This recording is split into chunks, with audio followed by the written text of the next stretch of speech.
आज हम आषाढ़ मास कृष्ण पक्ष की योगिनी एकादशी व्रत कथा श्रवण करेंगे। भगवान लक्ष्मी और नारायण जी का ध्यान करते हुए कथा को श्रवण करिए।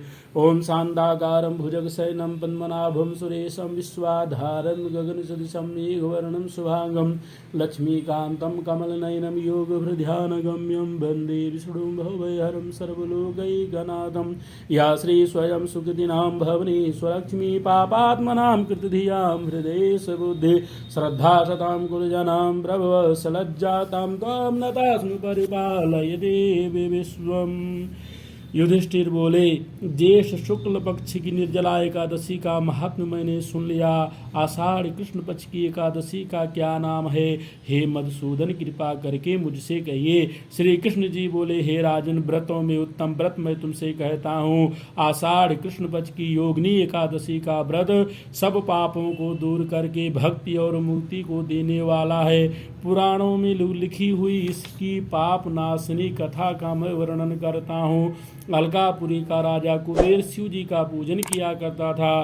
उसका माली हेममाली नाम का यक्ष था। उसकी स्त्री सुंदर थी, उसका विशालाक्षी था।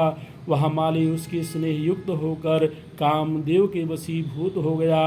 वह मानस सरोवर से फूल लाकर अपनी स्त्री के प्रेम में फंसकर घर पर ही ठहर गया। फूल देने के लिए कुबेर के स्थान पर नहीं गया। हे राजन, मध्याह्न के समय कुबेर जब शिवालय में शिव जी का पूजन करने गए तब वह फूल दिखाई नहीं दिए। हे माली अपने घर में अपनी स्त्री के साथ रमण कर रहा था। विलंब के कारण कुपित होकर कुबेर बोला, हे अच्छी दुष्ट, हे माली क्यों नहीं आया? इसका निश्चय करो। ही वह बोले, हे नृप, वह स्त्री का प्रेमी अपने घर पर स्त्री के साथ क्रीड़ा कर रहा है। यह सुनकर कुबेर क्रोध में भर गया। शीघ्रता से हेममाली को बुलाया। देर हो जाने के कारण वह माली भी भय से व्याकुल होकर वहां आया। कुबेर को नमस्कार करके सामने खड़ा हो गया। उसको देखकर कुबेर के क्रोध से होंठ फड़कने लगे और कुपित होकर कुबेर ने कहा, अरे पापी दुष्ट दुराचारी, तूने देवता का अपराध किया, इसीलिए तेरे शरीर में श्वेत कुष्ठ हो जाए और स्त्री से सदा वियोग रहे और इस स्थान से गिरकर नीच गति को प्राप्त हो जा। कुबेर के इस प्रकार कहने पर वह उस स्थान से गिर गया और श्वेत कुष्ठ से पीड़ित होकर बहुत दुखी हुआ। ऐसे भयंकर वन में गया जहाँ अन्न और जल नहीं मिलता था, परंतु शिव जी की कृपा के प्रभाव से उसकी स्मरण शक्ति नष्ट नहीं हुई। पाप युक्त होने पर भी पहले कर्म का स्मरण बना रहा। वह भ्रमण करता हुआ हिमालय पर्वत पर चला गया। वहां पर तपस्वी मार्कंडेय मुनीश्वर का दर्शन किया। हे राजन, उनकी वायु ब्रह्मा जी से 7 दिन के बराबर है। उनका आश्रम ब्रह्मा जी की सभा के समान है। उसने पाप किया था, इससे दूर से भी उनके चरणों में प्रणाम किया। परोपकारी मार्कंडेय मुनीश्वर ने उसको कुष्ठी देखकर उसे बुलाया और कहा कि तुम्हारे कुष्ठ कैसे हो गया? मार्कंडेय जी के पूछने पर हेममाली बोला, मैं कुबेर का सेवक हूँ। हेममाली मेरा नाम है।